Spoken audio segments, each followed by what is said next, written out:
my dazzling Toastmaster, Toastmaster Adarsh Krishna,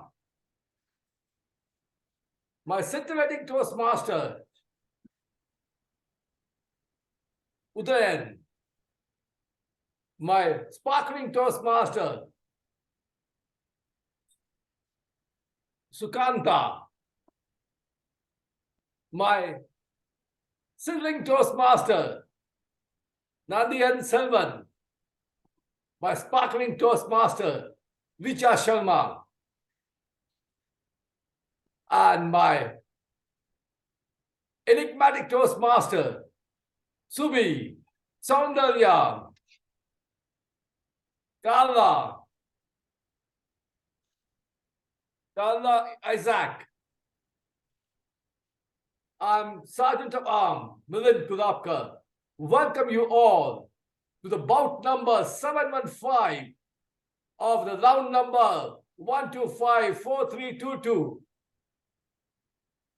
The bout conducted by Speech Weavers Toastmasters Club, Bangalore. The mission of this bout is to provide a supportive and positive learning experience in which members are empowered to develop communication and leadership skills, resulting in greater self-confidence and personal growth. This ring helps people from diverse backgrounds to become more confident communicators and leaders. I request you all to uphold the principle of every ring audience. Number one, to keep your microphone muted and your mobile and other electronic gadgets muted at all times. And that's what I'm going to do along with you. And I'm going to give you, all of us, 5 seconds for that. 5, 4, 3, 2, 1. Keep your audio microphone of your laptop muted. Keep your video on at all times unless you're moving in and out of the room.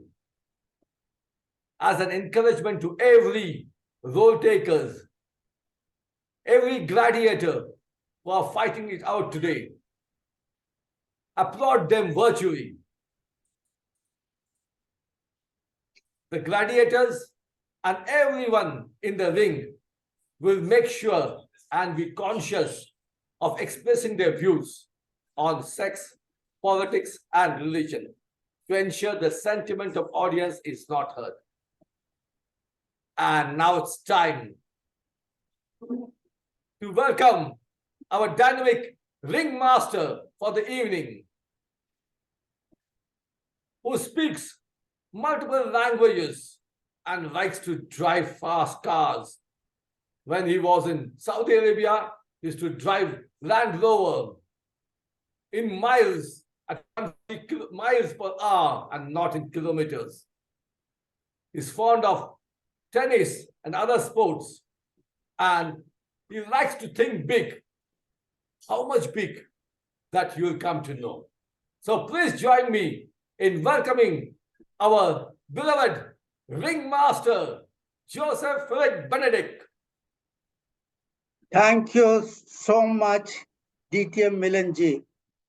I just expressed my inability to open my the video because the camera seems to be a little bit problem for me. Good evening to all my beloved Toastmasters and my honorable guest and our visiting guest also from other parts of the world. Today, you are most welcome in our Speech Weavers Club. We are doing wonderful things every week by giving you a new type of taste of meeting that you are going to enjoy. Having said that, I once again welcome our guest, Ankit, Ankit and guest Rupadya and Soundarya and Anji, Richa Sharma, Carla Isaacs, and guest Shakuntala. Warm welcome to you one and all. Today, the nation celebrates the Ambedkar Jayanti. You know, Ambedkar, he became the first Indian to pursue a doctorate in economics abroad. It's always celebrated on April 4th to mark the birth anniversary for the Indian Constitution. So Dr. Bhimrao Ramji Ambedkar, a jurist, politician, economist, and social reformer, strived for the uplift of Dalit and those from backward community. He was born in April 14, 1891, the present Madhya Pradesh, the last child of Ramji Mohanji Sakpal. Dr. Ambedkar and other Dalit children were not allowed to touch the water on the container, and someone from the higher caste would pour water to them. Baba Sahib was also not allowed to sit inside the class and used to sit in a Ganesh sack. The social reformer vehemently opposed social evils such as untouchability and discrimination, and the basis of caste, fought for the rights of the oppressed throughout his life. He obtained his master's degree and completed his PhD in Columbia University, went to London School of Economics and studied history, economics, and political science, and there wrote a range of topics, including the caste system in India. Baba Sahib became the first Indian to pursue a doctorate degree in economics abroad. He is the architect of Indian Constitution. He chaired the drafting committee of the Constitution Assembly and was the first law minister of India. The jurist played an instrumental role in the formation of the Reserve Bank of India, and he was the first architect of the Indian Constitution. He later became a Buddhist and renounced all these castes. Today, we are also celebrating what is known as the ancient celebration of Tamil New Year. This Tamil New Year, as you know, the Tamil language is more than thousands of years ago, and the Tamils have really had a trade with the Roman Empire. That is the date back into the Roman BC. Therefore, the Tamil is the oldest literature, and today is the New Year Day. In this New Year Day, there is an harvest festival also joined together, and this has been celebrated every year on the 14th.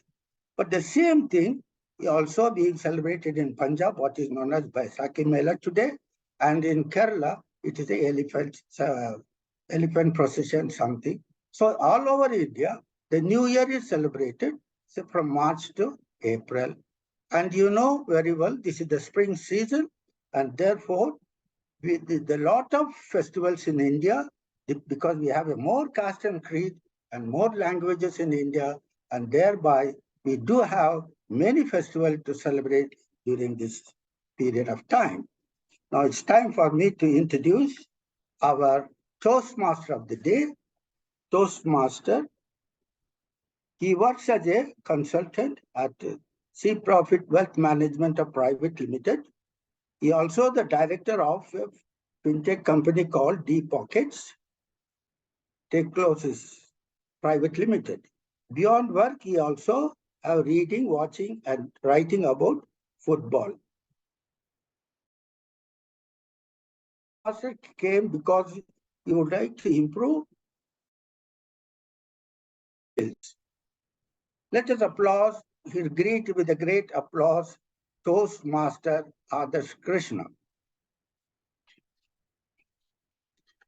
Over to you, Toastmaster Adarsh.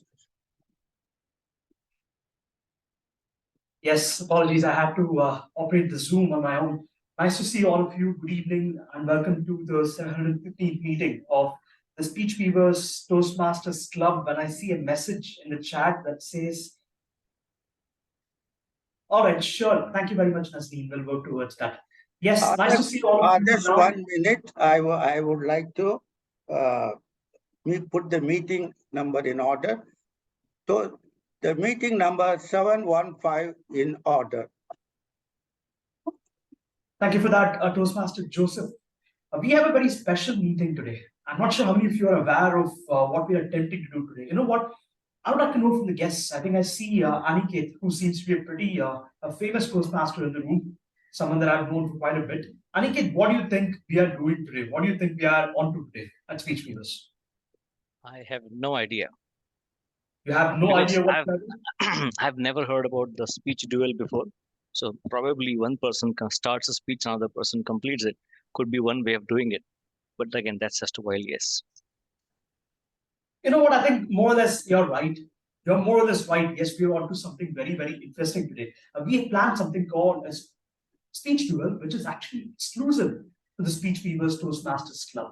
So this is something that we had quite a long time ago. I think it's been as long as years, I'm not sure, since we last had one. It's one of those meetings where you're going to see a total of 3 sets of speakers come together. 2 of those speakers are going to compete against each other. That is, they're going to try to reenact a speech from the past. We have an incredible lineup of 3 speeches, 3 incredible speeches from the past, of which one of them is a famous ISE speech. The second one is a social speech, as we call it, where we try to sort of serenade the audience by talking about the environment and so on and so forth. And then there is another speech that we have where we attempt to inspire the audience. So there are 3 sets of speakers. So we are looking forward to seeing that today. Nice to see all of you. Now, quickly, let's go ahead and get an idea of our guests in the room. We have a bunch of interesting guests inside the room today. We have Carla, we have Soundarya, but I see Richa has joined us for the first time ever. Richa, is this your first time at the club? Yeah, hello everyone. This is Richa. Yeah, this is my first time with Speech Weavers. Richa, I'm not sure whether if it's just me or if your audio is very low. I hope everybody can hear Richa. Am I audible now? Yes, you're audible now. Please go ahead. Oh, that's my fans problem. So, hello everyone. This is Richa, and this is my first time when I'm joining this meeting. But before that, there is another Toastmaster club that is there in HSR. I went there, but as per the time, this time suits me, so that's why I want to join this club. Yeah. Sure, Richa. Nice to see you at the club. We are looking forward to hearing from you more as part of today's meeting. Of course, the presiding officer will also be taking your intro and your feedback on today's meeting, but that is towards the end of the meeting. But to get started with, yes, we have an interesting set of speakers, as I said. And to get started with, we have a very, very interesting speech. We call this an inspirational speech, and this speech is going to be delivered by DTM Milan. So, what do I have to say about DTM Milan? Milan is one of the most charismatic Toastmasters I've ever seen in my life. I think of the 2 years that I've been at Toastmasters, I've not found anyone anywhere nearly as charismatic or enthusiastic as him. And it's him that decided to take up this opportunity of delivering the speech. And of course, we'll also have another speaker who will deliver the same speech, and you'll know who it is. Now, the speech title is The Brothers and Sisters of America by Swami Vivekananda. Brothers and Sisters of America, DTM Milan, over to you.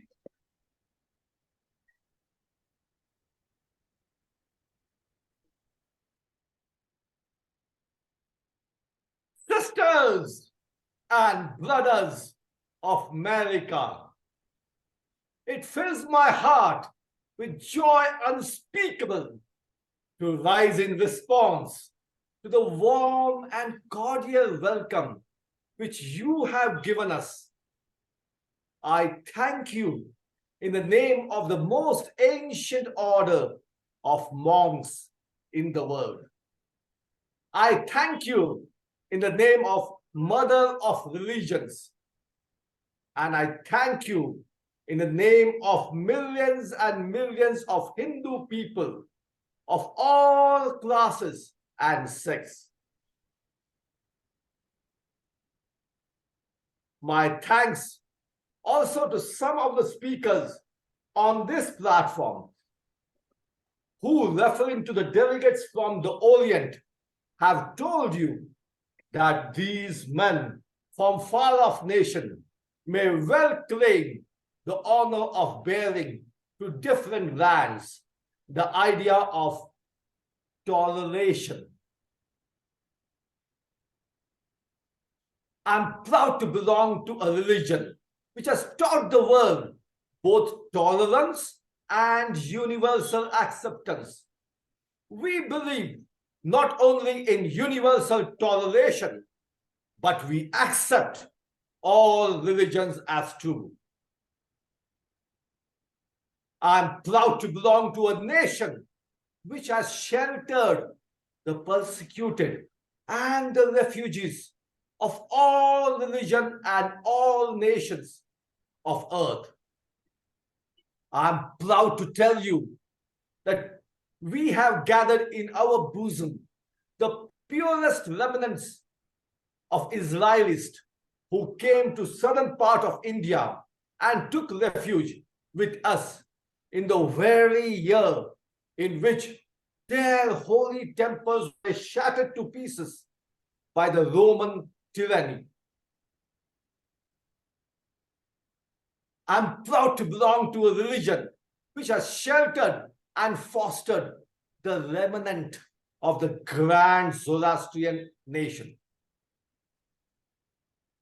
I'll quote to you, brethren, a few lines from him, which I remember to have repeated from my earliest childhood, which is every day repeated by millions of Hindu people.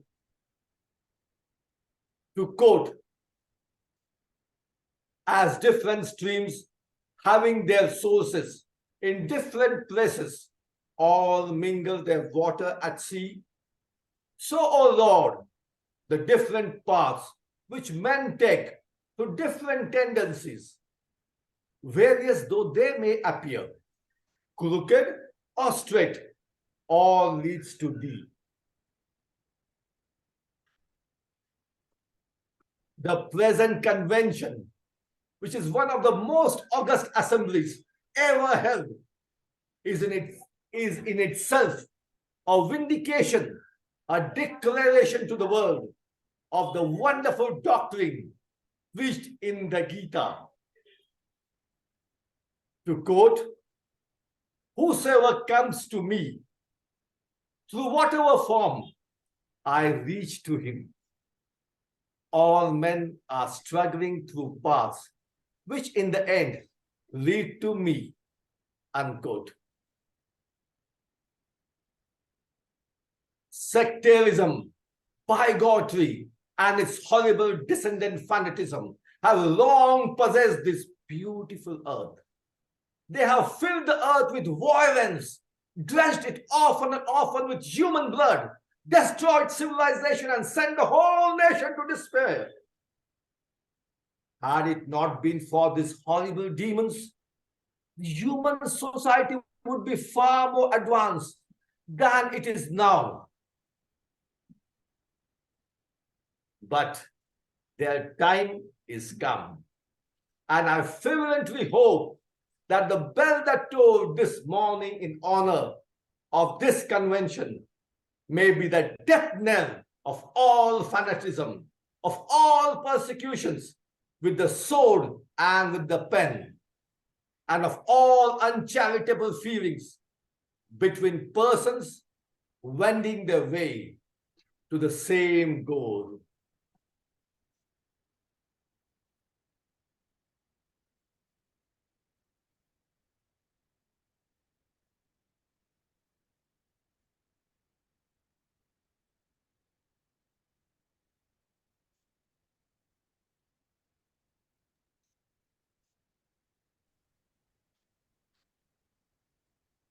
A round of applause to DTM Millen for that incredible speech.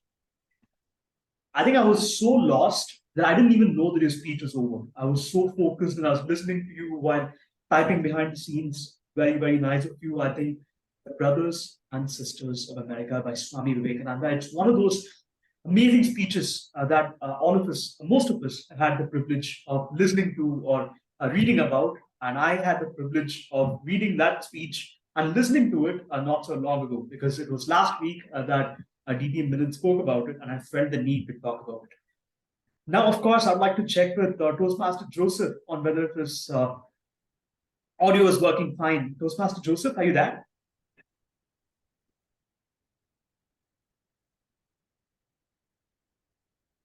All right, I think Toastmaster Joseph is having some issues, but we'll be back with him very, very shortly. Now, we are experiencing some issues with some of our speakers today. They seem to be running a little bit late, but then again, I was wrong because our president is here. Nice to see you, Toastmaster Joseph. I will spotlight you very shortly, provided you turn your video on. Yes. Toastmaster Joseph, well, what do I have to say about our presiding officer? He's always dressed for the occasion, just like he is right now. He worked at Saudi Arabia for over 30 years, and he's been a part of Speech Weavers for quite some time. He's been our president before, and he's our president once again, and he'll be our president for quite some time, without a doubt. But today, he is Swami Vivekananda. Brothers and sisters of America by Swami Vivekananda. Toastmaster Joseph, over to you. Sisters, brothers of America, it fills my heart with the joy unspeakable to rise in response to the warm and cordial welcome which you have given us. I thank you in the name of the most ancient order of monks in the world. I thank you in the name of Mother of Religions. And I thank you in the name of the millions and millions of Hindu people, all classes and sects. My thanks also to some of the speakers on this platform who, referring to the delegates from the Orient, have told you that these men from far-off nations may well claim the honor of bearing different lands, the idea of toleration. I'm proud of belonging to a religion which has taught the world both tolerance and universal acceptance.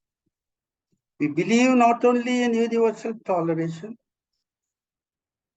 and universal acceptance, but we accept all religions as true. I am proud to belong to a nation which has sheltered the persecuted and the refugees of all religions and all nations on the earth. I am proud to tell you that we have gathered in our bosom the pursued remnant of the Israelites who came to the southern India and took refuge with us in the very year in which the Holy Temple was shattered to pieces by Roman tyranny. I am proud to belong to the religion which has sheltered and is still fostering the remnant of the grand Zoroastrian nation. I'll quote to you, brethren, a few lines from which I remember to have repeated from my earliest boyhood, which is every day repeated by millions of human beings, as the different streams having their sources in different places all mingle their water in the sea. So, O Lord, the different parts which men places or mingle in the water of the sea. So, the different paths which men take through different tendencies, various through they appear, crooked and straight, all lead to thee. The present convention, which is one of the most august assemblies ever held in itself in vindication, a declaration to the world of the wonderful doctrine preached in the Gita, whosoever comes to me through whatsoever form I reach him. All men are struggling through paths which in the end lead to me. Sectarianism, bigotry, and his horrible descendants. Fanatism have long possessed this beautiful earth. They have filled the earth with violence, drenched it often and often with human blood, destroyed the civilization, and sent the whole nation into despair.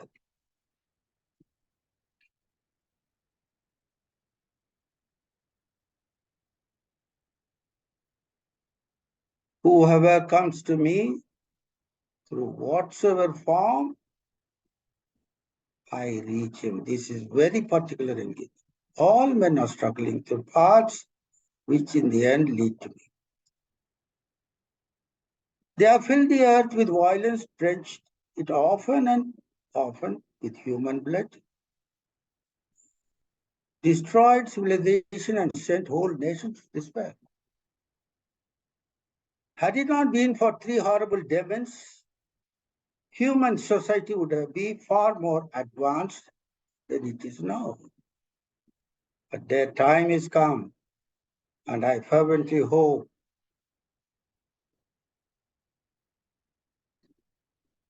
that the bell that tolled this morning in honor of this convention may be the death knell of all fanatism, of all persecutions with the sword or with the pen, and all uncharitable feelings between persons wending their way to the same goal. Over to you, Toastmaster of the Day.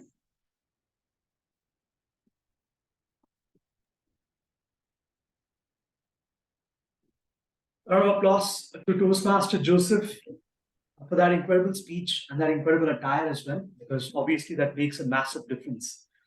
Now, we have another two sets of speeches as part of today's meeting, but I felt the need to go a step ahead. Now that the speakers are not here, maybe we can have some fun in the room. We might as well have some fun in the room, right? I felt the need to go ahead over and beyond and have some debate-style table topics as part of today's meeting. Of course, we cannot have a speech duel because not everybody can actually come prepared with the speech right now because you're already there at the meeting. But instead, what I'll do is I'll probably go a step ahead and share some topics that the two of you can either speak for or against in today's meeting. Now, before that, I'd like to call on our timer for today's meeting because I missed out on our timer. And timer, please note that we'll also have a few table topics, and it'll be timed the same way as any table topic for that matter. I'd like to call on Toastmaster Nadian Selvam to introduce himself as the timer for today's meeting. Thanks a lot, Adarsh. For table topic session, we will have now. The green will be shown at 1 minute, yellow at 1 minute 30 seconds. Red, I'll be showing at 2 minutes and it will be on till the speaker finishes. As you know, a table topic speech less than a minute or more than 2 minutes 30 seconds are disqualified. With respect to the speech duel, the timing of the speeches are 5 to 7 minutes. I'll be showing green at 5, yellow at 6, red at 7 minutes. Is it right, Adarsh, or one of the speeches 4 to 6 minutes, or everything is 5 to 7 minutes? Yes, all of them are 5 to 7 minutes. 5 to 7 minutes. Thank you. Back to you, Toastmaster Adarsh. Sure. Thank you very much, Toastmaster Nadian, for that incredible introduction of yourself as the timer for today's meeting. I totally forgot about the timer today. But with that said, we have table topics. Yes, we have a few table topics lined up, and these are debate style table topics, as I said. Now, I saw a couple of people raising their hands. I saw Richa raising a hand, I believe. Richa, I think you raised your hand. Is that right? No, I didn't, but yeah, I'm interested. Sure, I think in that case you're in. And I also saw Udaya raising his hand. By the way, Udaya, you'll be speaking for the topic, and Richa, you'll be speaking against the topic. And the topic goes, let me see, I found a few interesting topics on my a Word document which I have kept on my laptop for quite some time. So I'll quickly go ahead and see what I can give you both. Computers should replace teachers. Computers should replace teachers. Udaya, you're supposed to speak for the topic, and Richa, you're supposed to speak against the topic. Udaya, maybe you can start, and you can probably take 2 minutes, and then you can pass it on to Richa, and then she can deliver a 2-minute table topic against it. Over to you, Udaya. Computers should replace teachers. This is a very good topic. Good evening, fellow Toastmasters and guests. I'm a mechanical engineer. Do you think what mechanical engineers do in today's world? Any guesses?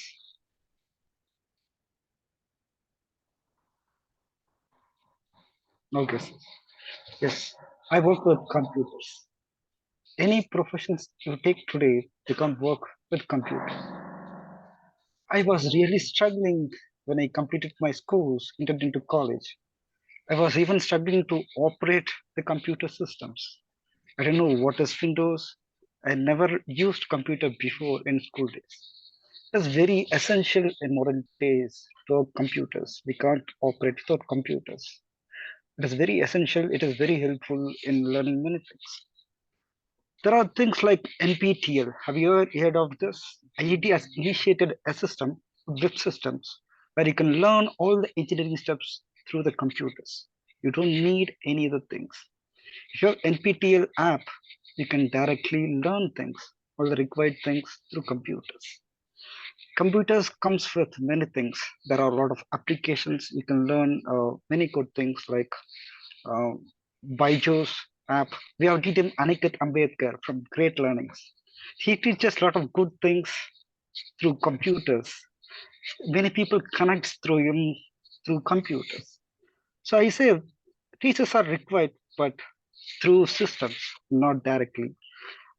Virtual learnings is very easy, accessible. We can learn from different things. I learned Toastmasters through computers. So it is very evident that we don't want to replace teachers. We still need teachers, but through computers makes it more flexible and easily accessible to many people around the world. That's my view on this topic. I concluded we need computers to enhance the teaching method. Back to you, Timur. Yes, over to you, Richa. Hello everyone, this is Richa.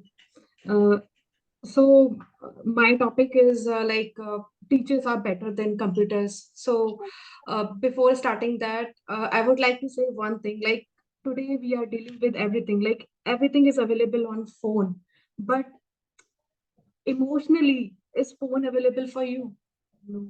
So if you need any help from your teacher, uh, let's say you are doing great, then that phone or that computer won't appreciate you, but the teacher that is there with you, they would appreciate you that you perform great. And even if you are not doing great, that uh, computer would not be going to tell you like you can do better in terms of this particular thing. The computer will just provide a set of rules, but uh, emotionally and in physically that couldn't be available for you. With that, I would like to say, just connect some kid who is taking online classes and who is going school on the daily basis, and ask them like how they feel when they are going to school. uh, they they get to connect with their teachers, and some of the kids usually like to take lessons from the teachers because they know how they are treating them, but that machine, that computer is treating each and everyone in the equal way.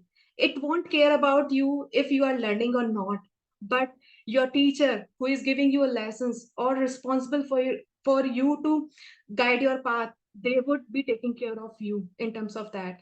So that's with that, I would like to say like teachers are always better than a computer or any kind of machine. It's just a set of rules, but teachers are more like your uh, uh, uh, they are your path provider or your path seeker, uh, so you can follow them as well. Thank you so much. I would like to pass it to Adarsh.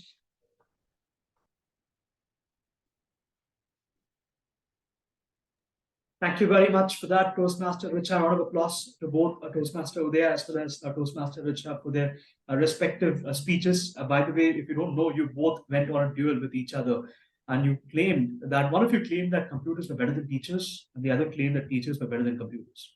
Well, I'm pretty confident that I'm neither for or against the topic, because if I speak for or against the topic, I'm pretty confident that I'll have a bunch of others starting an outcry against either for the topic or against the topic. Nice to talk to you, wonderful of you. And we have our speakers in the room right now. But before we quickly go ahead, I had a very interesting person in the room that volunteered himself to deliver his speech. He decided to volunteer himself to deliver a speech, a very famous one, by the way, a very, very famous one by Martin Luther King Jr. It's called I Have a Dream. It's one of those interesting speeches. Now, I'd like to hear from one of you on whether you've heard this speech before. How many of you have heard this speech from Martin Luther King before? By a show of hands. You've never heard a speech? Okay, I see Toastmaster Joseph. I see Dr. Pasha. I see Nadia and Selvam. I see who else? Gail, Nazneen, Kavita. How many of you have heard of the speech called I Have a Dream by Martin Luther King Jr.? In case if you have heard it, then please, by a show of hands, let me know. Because if you have not heard it, then I'm going to give you the opportunity of hearing this speech right now. And by the way, this speech will not be delivered by Martin Luther King Jr., but it's going to be delivered by someone that is very, very similar.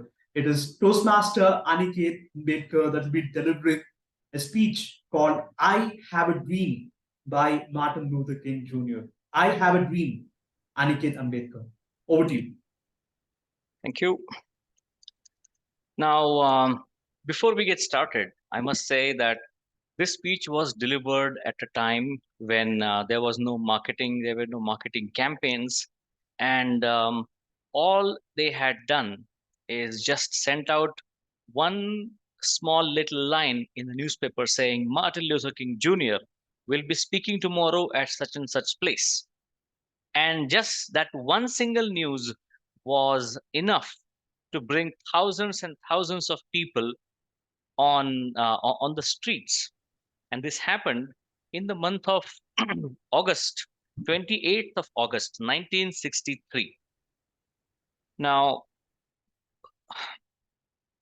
as I have delivered this speech in the past.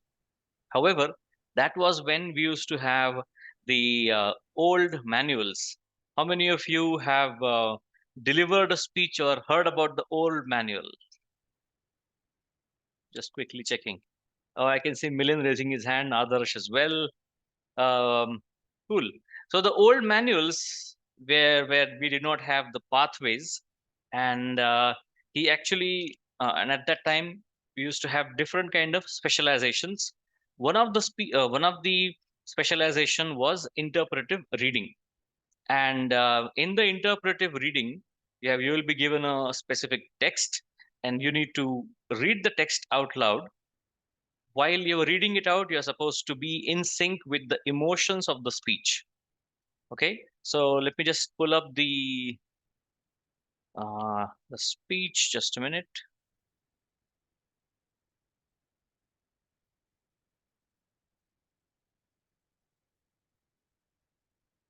Sorry, there was a page where I have actually saved this, but okay, let me look for transcript.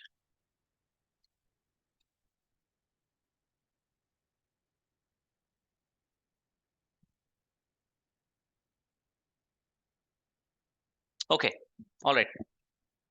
Is everyone ready to go back many, many, many years? All right, fantastic. I am happy to join with you today in what will go down in the history as the greatest demonstration for freedom in the history of our nation. 50 years ago, a great American, in whose symbolic shadow we stand today, signed the Emancipation Proclamation. This momentous decree came as a great beacon light of hope to millions of Negro slaves who had been seared in the flames of withering injustice.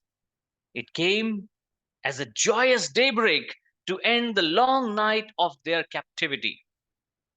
But 100 years later, the Negro is still not free. 100 years later, the life of the Negro is still sadly crippled by the manacles of segregation and the chains of discrimination. 100 years later, the Negro lives on a lonely island of poverty in the midst of a vast ocean of material prosperity. 100 years later, the Negro is still languished in the corners of American society and finds himself an exile in his own land. And so we have come here today to dramatize a shameful condition. In a sense, we have come to our nation's capital to cash a check. When the architects of our republic wrote the magnificent words of the Constitution and the Declaration of Independence, they were signing a promissory note to which every American was to fall heir. This note was a promise that all men, yes, black men as well as the white men, would be guaranteed the unalienable rights of life, liberty, and the pursuit of happiness. It is obvious today that America has defaulted on this promissory note. Insofar her citizens of colors are concerned, instead of honoring this sacred obligation, America has given the Negro people a bad check, a check that has come back marked insufficient funds. But we refuse to believe that the Bank of Justice is bankrupt. We refuse to believe that there are insufficient funds in the great vaults of opportunity of this nation. And so we have come to cash this check, a check that will give us upon the demand of the riches of freedom and the security of justice. We have come to this land of the hallowed spot to remind America of the fierce urgency of now. This is no time to engage in the luxury of cooling off or to take the tranquilizing drug of gradualism. Now is the time to make real the promises of democracy. Now is the time to rise from the dark and the desolate valley of segregation to the sunlit path of racial justice.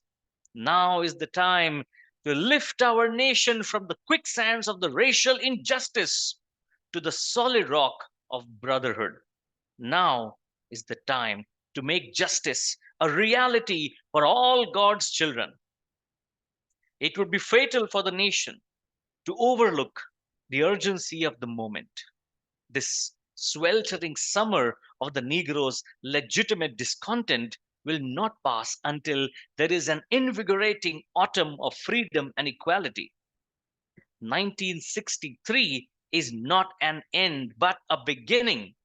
And those who hope that the Negro needed to blow off steam and will now be content will have a rude awakening if the nation returns to business as usual. And there will be neither rest nor tranquility in America until the Negro is granted his citizenship rights. The whirlwind of the revolt will continue to shake the foundations of this nation until the bright day of justice emerges. The marvelous new militancy which has engulfed the Negro community must not lead us to a distrust of all white people. For many of our white brothers have evidenced their presence here today, have come to realize that their destiny is tied up with our destiny. And they have come to realize that their freedom is inextricably bound to our freedom. We cannot walk alone. And as we walk, we must make the pledge that we shall always march ahead. We cannot turn back.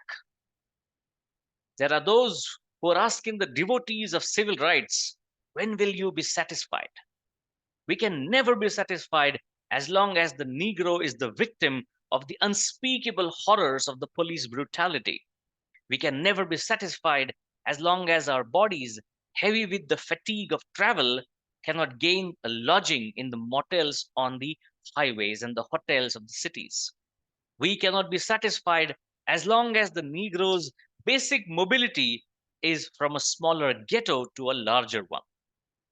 We can never be satisfied as long as our children are stripped of their selfhood and robbed of their dignity by the signs stating for whites only. We can never be satisfied as long as a Negro in Mississippi cannot vote and a Negro in New York believes he has nothing for which to vote. No, no, we are not satisfied, and we will not be satisfied until justice rolls down like waters, and righteousness like a mighty stream. All right, so from now on, so far, you may have seen a few pattern in the speech. I know that I have already taken a lot of time. I think it's been 14 minutes now. There are one more pages left, but again, I want to be, I would say, I want to value the time that I have been given on an impromptu basis. So the patterns that you have seen so far, he used the power of 3. He says, we cannot be content, or he said, we are not satisfied. That came 3 times. And even at the beginning as well, he has mentioned a lot of a specific sentence like, but 100 years later, Negro is not free. 100 years later, life of Negro is something, something. This is one kind of observation. The second observation is when you're trying to inspire your audience, there are different ways of visuals that you can use. And if you just look at the visual language that he has used, Martin Luther King and his speech writers as well, I must say, have really done a wonderful job with speech writing, especially with the visual devices usage. And last but not the least is the usage of us versus them, where he says, our white brothers have come here to support us. That means us, the black people, are separate, white people are separate. So there is a lot of mental play in this speech. I urge each and everyone who is interested in the art of public speaking to really take apart this speech, practice it in your club, and marvel at the beauty and the romance with the language. So thank you so much for this impromptu opportunity to speak, Toastmaster Adarsh, and I'll hand the stage back to you. Thank you. A round of applause to Toastmaster Aniket for an impromptu delivery. I cannot quite believe that he had that script prepared right in front of him to deliver this speech today. That was incredible from Toastmaster Aniket. A round of applause. And trust me, that's one of those highly interesting speeches I've been hearing since I was a kid. I think ever since I was a child, it was one of those speeches that was playing at my house.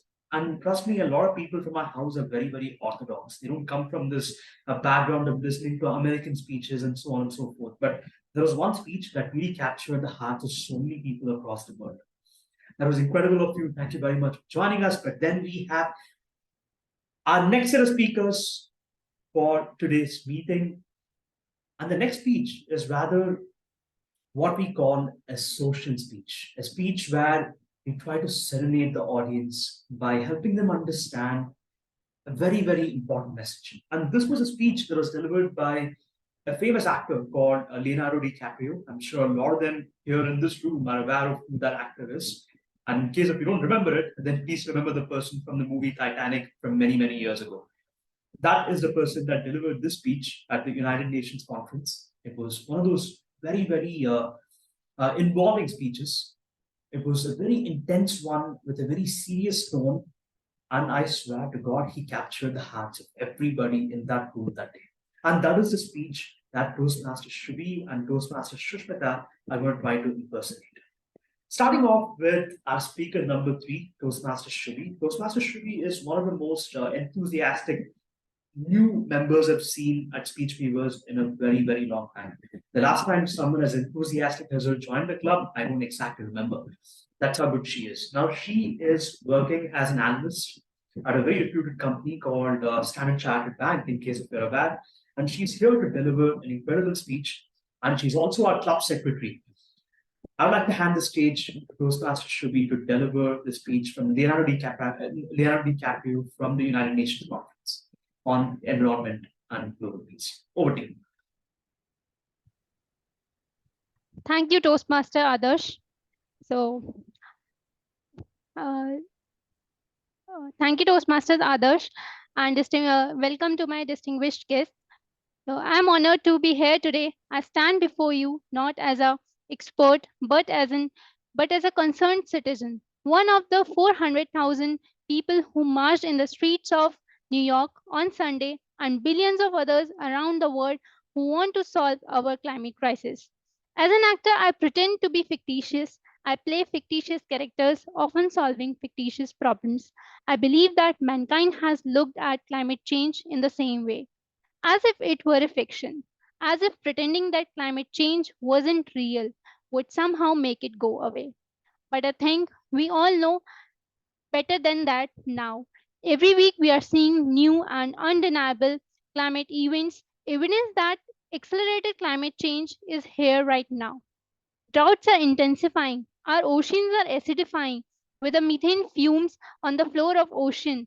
We are seeing extreme weather conditions and West Antarctic and green ice sheets melting at unprecedented rates, decades ahead of the scientific projections. None of this is rhetoric, and none of it is it is a fact. The scientific community knows it, the industry knows it, the government knows it, and even United States military knows it. The chief of US Navy Pacific Command, Admiral Samuel Locklear, recently said that climate change is one of the greatest security threat to us. My friends, this body, perhaps more than any other gathering in the human history, now faces this difficult and achievable task. You can make history or you will be vilified by it. To be clear, this is not just about telling people to change their light bulbs and buy a hybrid car. This disaster has grown beyond the choices that individuals make. This is now about the industries, our government around the world taking decisive, large scale action. Now must be the moment of action. We need to put a price tag on the carbon emissions and eliminate government subsidies for all oil, coal, and gas companies and end the free ride that the industry polluters have been given to campaign their free market economy. They do not deserve our tax dollars, they deserve our scrutiny. For the economy itself will die if our ecosystem will collapse. The good news is that renewable energy is not only achievable but a good economic policy. And this is not a partisan debate, it is a human one. Clear air and livable climate are inalienable human rights. And solving this crisis is not a question of politics, it is a matter of our own survival. This is the most urgent of times and most urgent of messages. Honored delegates, leaders of the world, and leaders of the world, I pretend for a living, but you do not. The people make their voices heard on Sunday, and the momentum will not stop. But now it's your turn. The time to answer humankind's greatest challenges now. We beg you to face it with courage and honesty. Thank you. Over to you, Toastmaster Adarsh.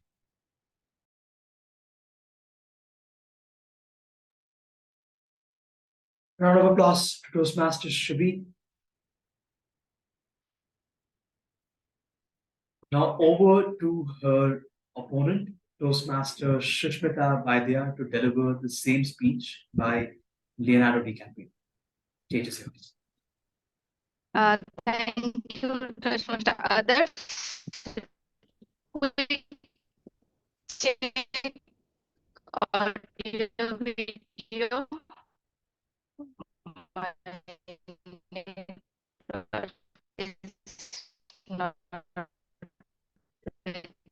But I think you're facing some issues with your audio, I presume. I hope I'm not alone. I hope all of you are finding it hard to hear Toastmaster Shishmita. Shishmita,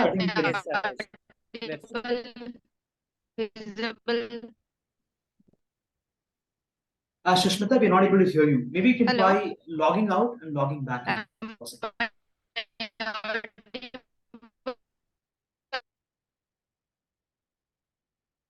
Yes, I think Toastmaster Shishmita has exited the room, but she'll be back in some time. Meanwhile, I'd like to get, I think we see a few guests in the room. I think we see, yes, we see a few guests in the room. We see Toastmaster Shubhranjali, we see Dr. Pasha, we see so many others. You know what, maybe we can probably have a table topic in that case, right? All right, then. Sure, I'd like to call on two speakers from the audience. We see Dr. Pasha and we see who else? Is there anybody that would like to take up a table topic where you try to sort of compete with the other person and speak for or against the topic? Let me see. I see Dr. Pasha. Is there anybody else who would like to take on Dr. Pasha? I see Neha. Neha, are you there right now? Neha, we have Saurabh, we have Shubhranjali. Shubhranjali, are you there right now? Oh yeah, I see Saurabh raising his hand. DTM Saurabh. Yes, nice to see you, Saurabh. Maybe we can probably turn on your video. Give me 1 minute, please. Sure. Saurabh, this is the topic. I actually saw a very interesting quote on the internet, and I've been seeing this for a long, long time. Trust me. It goes, the truth will set you free. I read this in the Bible. By the way, I don't read the Bible. Someone read it for me many, many years ago. The truth will set you free. Dr. Pasha, do you think the truth will actually set you free? You're supposed to speak for the topic, and Saurabh Tiwari, DTM Saurabh Tiwari, you're supposed to speak against the topic. The truth will set you free. Yes. Yes. Truth for all of us, for human beings, see, we humans, our inner nature is pure, loving, kind, empathetic, sympathetic. Means from inside, we humans are pure creatures of Almighty, a God. So from inside, we are pure. For us, what matters most is truth. Truth to oneself and truthful to others. Truth to oneself is called as honesty. If we are living with honesty each and every day, we feel life as we are living. We all the time we feel at peace. We feel satisfied. We feel content. We feel happy. See, these happiness, contentment, peace are the true essence of human life. So if these things are not there, there is no point in living the life. So what is the true source? This true source of all these things is truthful. If we are truthful, then we feel all this. So being truthful to oneself, it is honesty. So if you are honest to oneself, 100%, we will be honest to the others. See, being honest to the others, what is it is called as? Truthful to others is called as integrity. We can call it as loyalty. So being human beings, the ultimate essence of life is to be happy. The happiness comes from being truthful to oneself. So if you are truthful to oneself, you are ultimately you are truthful to others. So if we humans, if we have these core values, we live our life meaningfully. So over to you, sir. Thank you for that topic. Thank you very much, Dr. Pasha. Over to you, DTM Saurabh. You think that the truth will not let us free, will not set us free? Thank you so much, Adarsh. All right, so I heard Dr. Pasha and I totally respect his decisions, but I would like to start my contradictory thoughts with a small story. A couple of days back in my office, all the team members were called into a meeting room, and the manager said that he will be asking some questions and we are supposed to answer it correctly, right? The first, second, third, fourth, and ongoing members got their chance, and in spite of saying what was truth, they said more about what the manager wanted to hear. And the meeting room had a great atmosphere. Everyone was loving each other, and manager was very happy because he was getting to hear what he wanted to hear. As soon as my turn came, I somehow took courage and started talking things that are not happening right at the workplace. Because my words were not a music to the ears of the manager, and a lot of members within the team felt that they are getting exposed. The idea of being truthful did not work for me at all. Since that day until now, I don't believe the truth has set me free. Instead, my life has been so complicated because of being honest that neither my team loves me nor my managers. And I'm still thinking, what is the right way of doing life? Whether we should be always honest and truthful, or we should learn the art of being diplomatic and manipulate things as per what the other party wants. Thank you so much, Adarsh.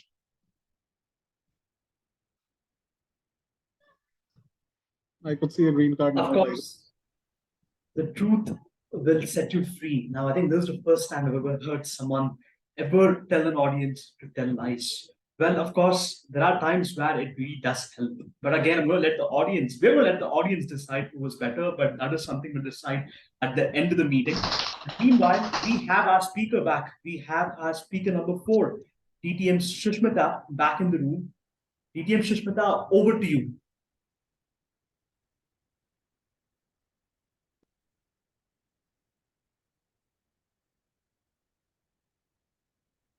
Thank you. Before I start again, can you please Shushmita, maybe you can attempt to turn off your video. audio If that's possible. video check? Am I audible, visible?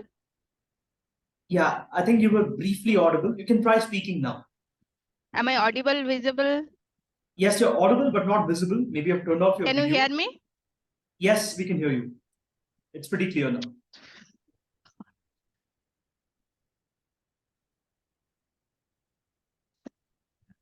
Okay. Can you hear me now? Yes, Shushmita, you're audible now. Can you hear me? Clear? Yes, you can go on. Okay. I'll try one more time with the video. Is audio clear now or better now?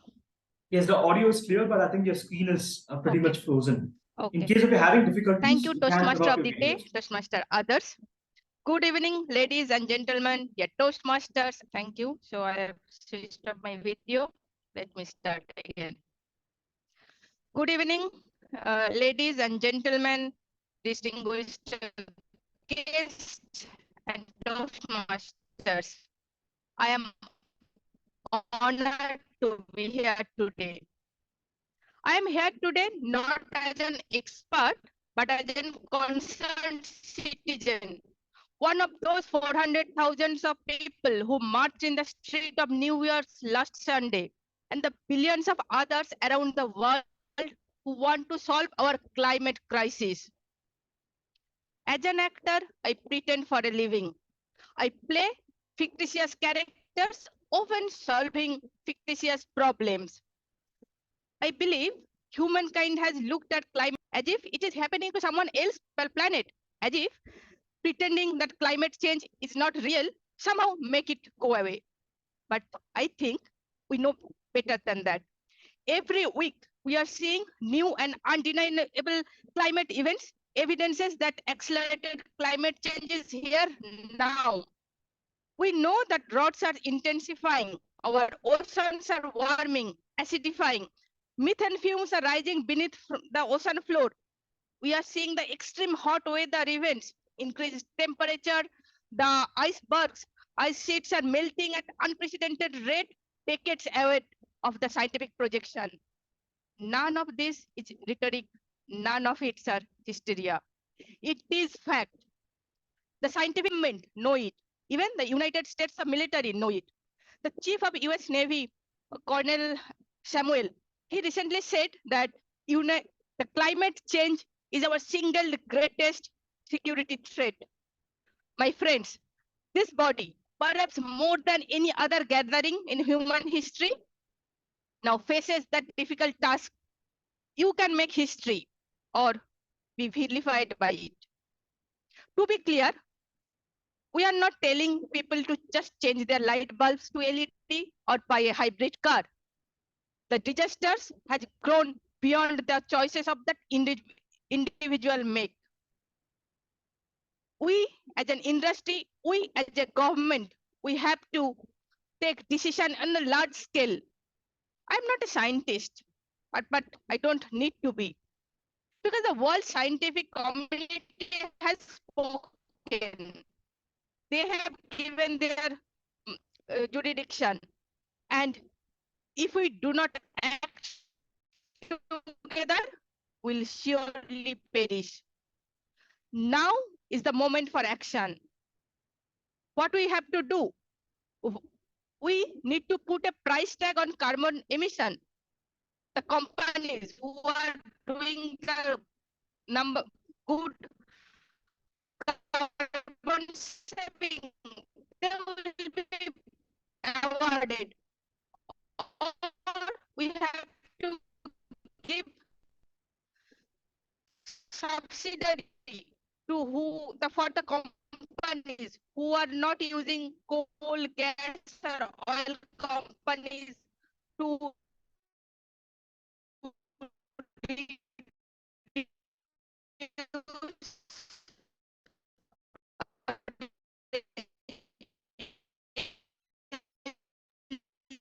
Shashmita, I think your voice is breaking now.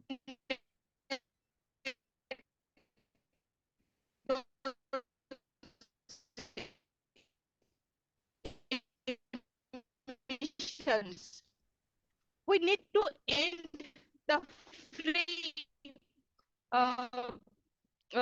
we need to end the free subsidies for those industrial companies who poly economy itself will die if our ecosystem collapses. But wait, there is a good news. And the good news is the renewable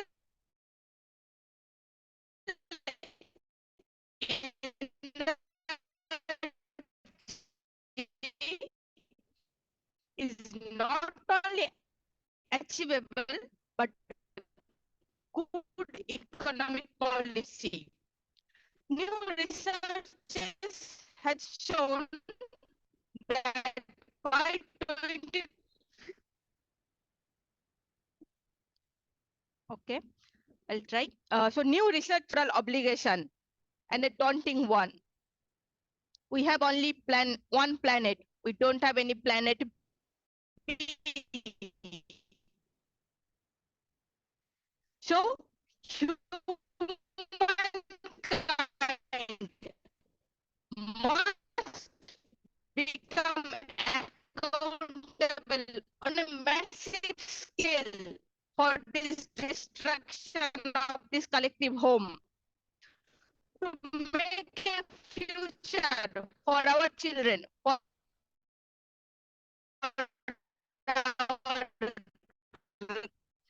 around the world, and the momentum will not stop. So now it is your turn. The time to answer the greatest challenge of our existence in this planet. Thank you. Over to you, Toastmaster of the day. Thank you very much, DTM Shashmita. Although there were parts of your speech that we missed, you saw to it that you left that intensity that all of us could truly admire. Thank you very much for that incredible speech. A round of applause to DTM Shashmita as well as Toastmaster Shubhi for their respective speeches delivered by Leonardo DiCaprio himself. I see a lot of incredible people in this room today. I see Saurabh, DTM Saurabh, I see DTM Shashmita, I see DTM Richa, Milind, Aniket, Shan, Shakuntala, Seema, Shubhranjali, Neha, Nazneen, Carla. I would request all of you to turn on your videos because I see something in you. I see something in all of you. Turn on your videos right now. I see something in Milind. I see something in Shan. Richa, we would love to see you because all of us in this room see something in you. We see something really, really interesting in you. Turn on your video right now. Come on. Neha, Shubhranjali, come on. Dr. Pasha, we see something in you. Toastmaster Joseph, we also see something in you. And yes, Toastmaster Udaya, we also see something in you. And Shakuntala, it's nice to see that you're there on camera. We see something in you. Our next speech will be delivered by Toastmaster Deepa and Toastmaster Nazneen. And I'm pretty confident there are a lot of you that are aware of the Toastmasters world or have been a part of it for at least a small amount of time. I'm sure you would know what it is. I'm sure you'd know the famous speech from the final of the World Championship of Public Speaking at Toastmasters International, delivered by Toastmaster Dhananjaya Hettiarchi. It is called I See Something in You. I don't see Toastmaster Nazneen on camera. Toastmaster Nazneen, I don't see you. Never mind, but I see something in Toastmaster Deepa. Toastmaster Deepa, I see something in you. Over to you, Toastmaster Deepa.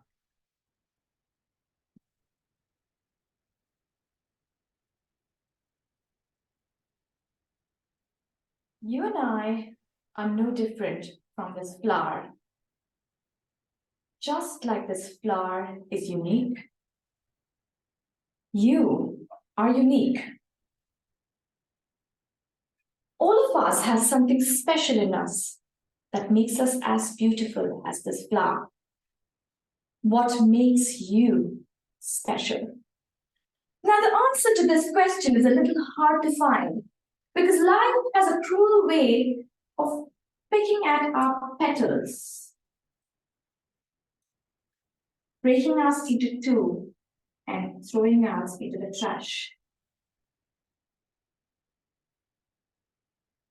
Mr. Contest Chair and my fellow flowers, have you ever felt broken? I remember I was 17 when I was broken for the first time. I had flunked my exams and managed to get myself arrested. Now, I wasn't afraid of the cops, but there was one person that I was really afraid of. It was my mama. How many of you here have an emotional mother? Raise your hand. Let me see. Put them all together. Then you get my mama. That day, I could hear her scream outside the police station. Even the cops were afraid. She came up to me, held the iron bars, and looked at me in the eyes, and I saw a tear fall down her cheek. Now, I've seen my mama cry before, but the three types of tears that mothers shed: tears of joy, tears of sorrow, and tears of shame.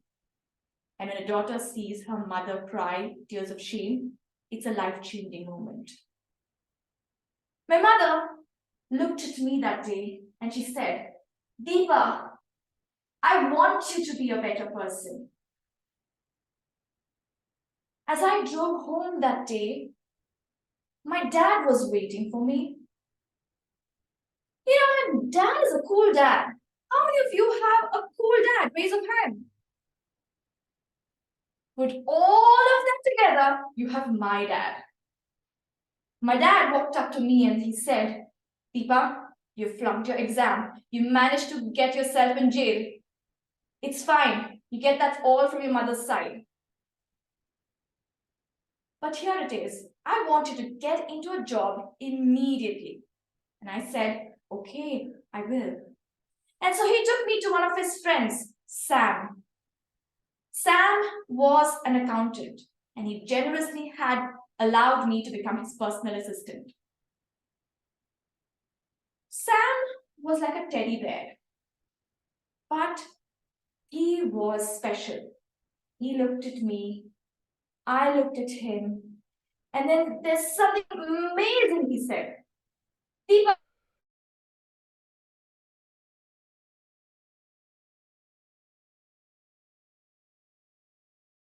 what that something is. So I worked with him day in and day out. Every day after work, he would tell me stories about history, culture, philosophy, and I learned a lot, more than what I did in my high school. And I discovered I had a dream. 1 year later, I went back into high school and finished my high school. I went and enrolled at college. And after successfully completing college, I found myself a nice guy and not a job. I was completely feeling lost. Have you ever had that problem of feeling lost? This time I went to my cool dad. Dad, I'm feeling lost. You are just like your mother. And he took me to a strange club with strange people who speak strangely. And then I was asked to try out something new, a table topic. I aced it. And I saw a simple man in the back row. He was looking humble, simple, with an unfailing expression in his eyes. As I finished that speech, he walked up to me and he said, Deepa, I see something in you, but I don't know what it is. If you decide to come twice a month, we will know what it is. And so I decided to join the club. Then I realized that I love speaking, that I can be a great speaker. And that led me to become a teacher. Now, ladies and gentlemen, I know what it means to have to pay bills, to not have enough in the bank. And sometimes I feel lonely and lost. At times like these, I wake up my husband in the middle of the night and I say, honey, why did you marry me? And he says, I saw something in you, but I still don't know what it is. There are these great people who surround us in our lives. I don't know what I would have done without them. And I felt lost, broke, and fell apart. Every time these people managed to pick me up from the trash and make me whole again. We're all surrounded by these people who see something in us. I see something in you, and I don't know what it is. Over to you.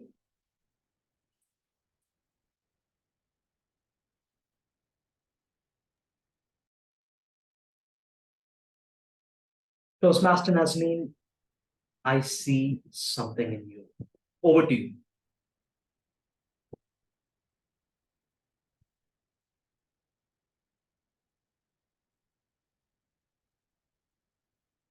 Can you see me? Yes, Toastmaster Nazneen, I truly see something in you. And on you. Over to you.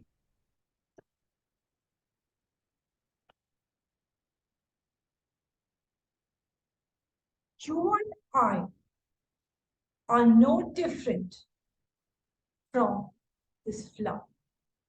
It is unique. You are unique. You are special. You are beautiful.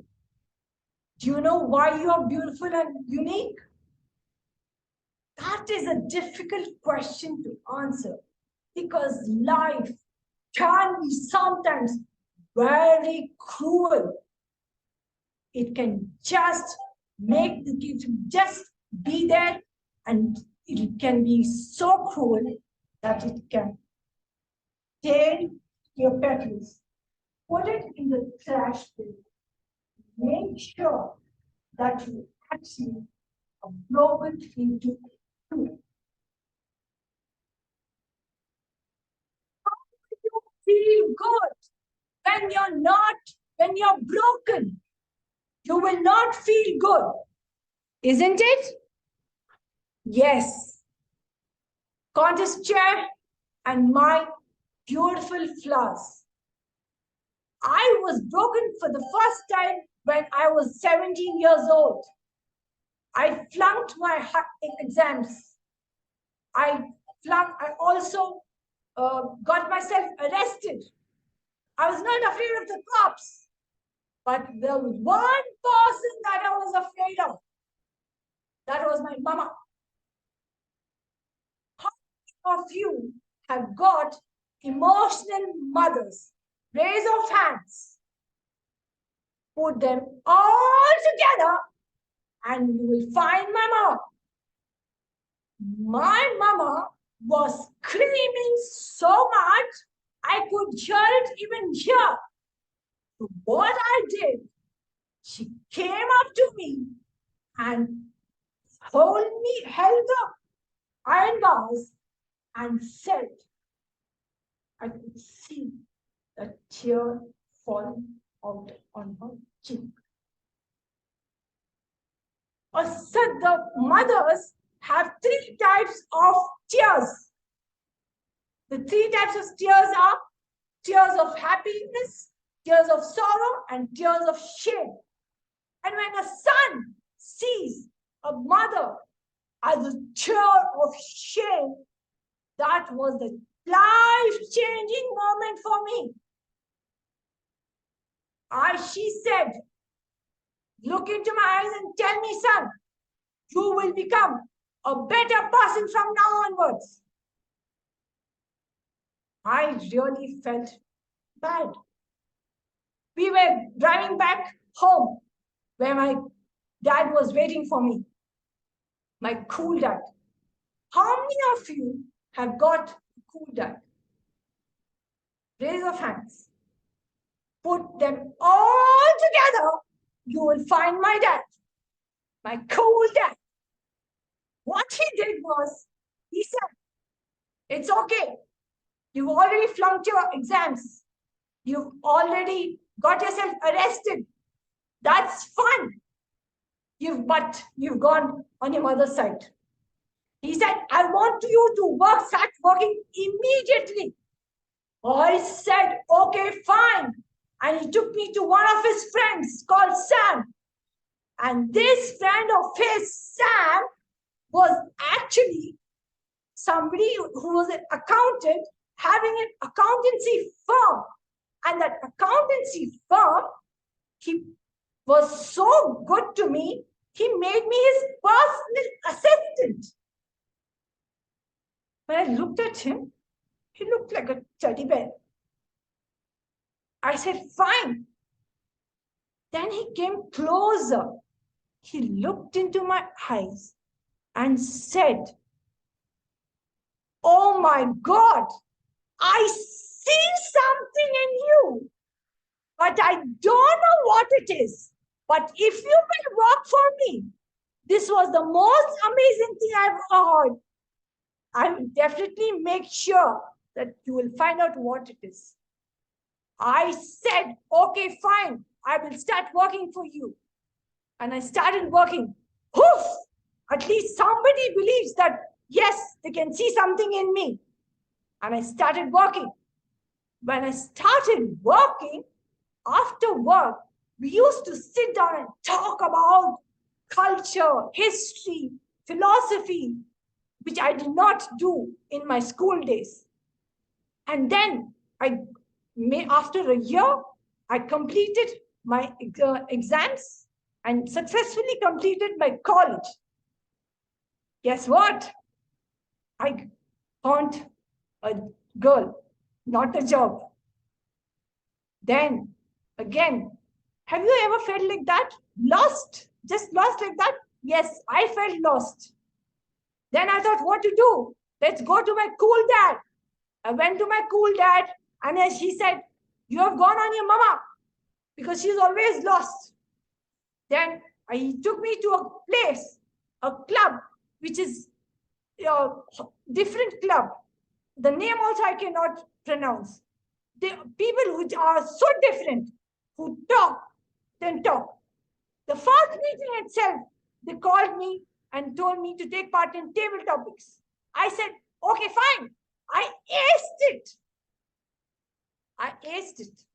But I could see at the last end, at the last row, one person sitting down there, and very humble and very simple, with that unfaintly humble kindness.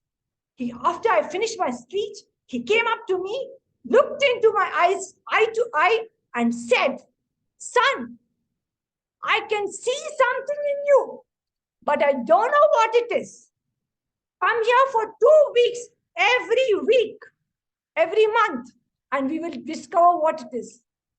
I discovered that I love to speak.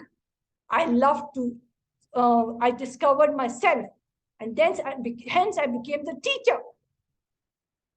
Sometimes in the middle of the night, I wake up my sweet little honey, as I call her, my wife, and ask her, "Honey, why did you get married to me?" And she says, "I don't know what it is, but yes, there is something I don't see in you." So, ladies and gentlemen, if in your life, anytime, I discover that, yes, I'm a speaker, I'm a teacher, I love to speak, definitely for sure. If you have the right people in your life, and the unfallible and the unconditional love that my wife had for me is what got me back again. If you have the right people in your life, they will make sure that they will make you back again into a whole. And so I request to you, have the right people in your life, so that even if left up to me, I wouldn't have done that. Because of these people, I am here where I am. So the moral of the story is, if you have right people in your life, they will put you back into pieces and make you into a whole. When I see all of you, ladies and gentlemen, I can see something in you, but I don't know what it is. Over to you.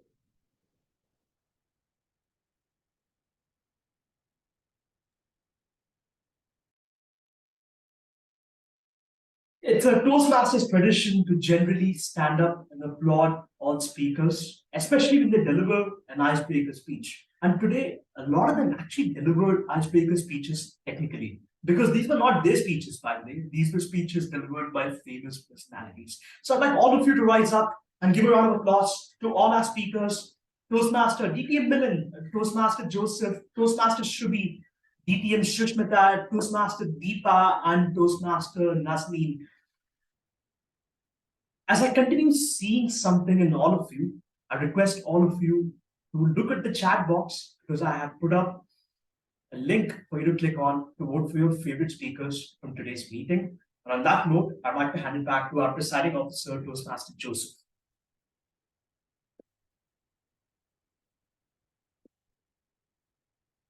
Over to you, Toastmaster Joseph.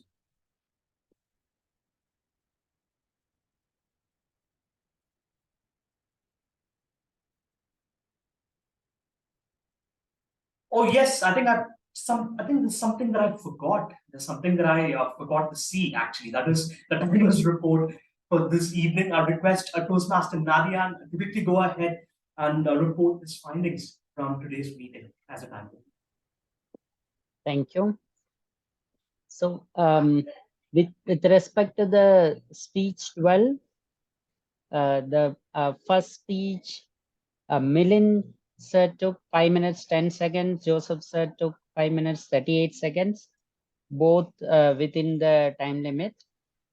And the next duel, Shubhi took 3 minutes 35 seconds, which is lower than 5 minutes. Susmita took 5 minutes 56 seconds. And the third duel, Deepa ma'am took 6 minutes 40 seconds. Nazneen ma'am took 8 minutes 50 seconds, which is above the time limit. With respect to table topic, Udaya 2 minutes 5 seconds, Richa 2 minutes 6 seconds, Pasha 2 minutes 5 seconds, Saurav, though I was showing only green, you took 1 minute 30 seconds. You almost touched yellow. And Aniket took 7 minutes for the speech, and discussion was 1 minute 30 seconds.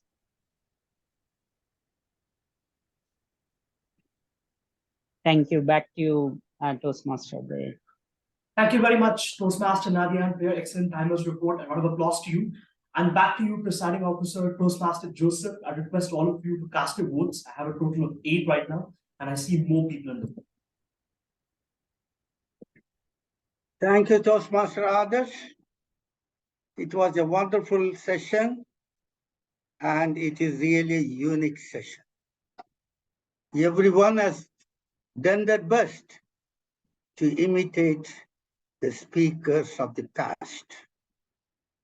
And I really appreciate all of you that you have done your best to imitate. And I hope you will continue to be a smart persons of yesteryears. Even today will be more than that. I'm very happy to that. Now we have the results already announced. You have the results? Yes, Joseph, sir, I do have the results. I think it is time we do stop accepting the responses. I have a total of 10 responses, but I have to stop accepting the votes. Thank you very much. Toastmaster Joseph, if I may, I'll go ahead and announce the winners of today's meeting.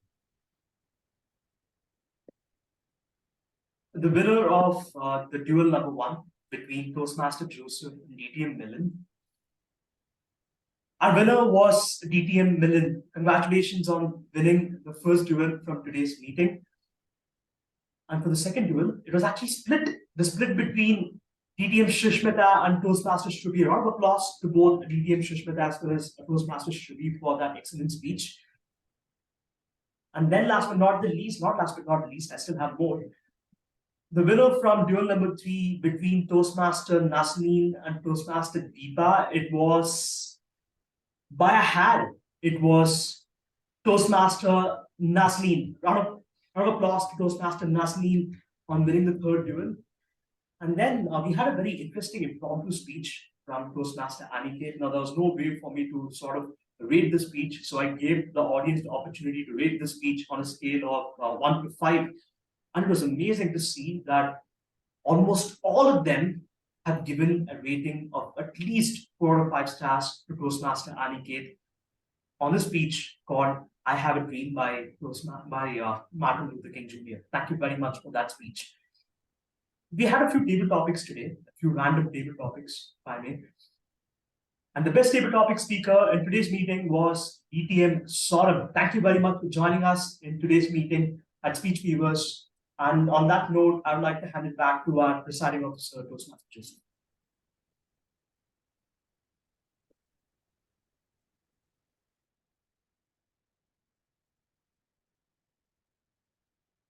Adarsh, have you finished? Yes, Joseph, sir. Over to you. Thank you so much. For all the winners, best wishes to you, and keep it up and go ahead in your Toastmaster journey. We are going to have next week, and followed by another week, there is going to be a rondo meeting that will be done in a very grand scale, and it will be a hybrid meeting. And we are going to plan it in a wonderful way. I thank every one of you. I see all the Toastmasters over here and the guest. There is something in you, but I don't know what it is. Keep it up. God bless you all. I adjourn the meeting 7:15.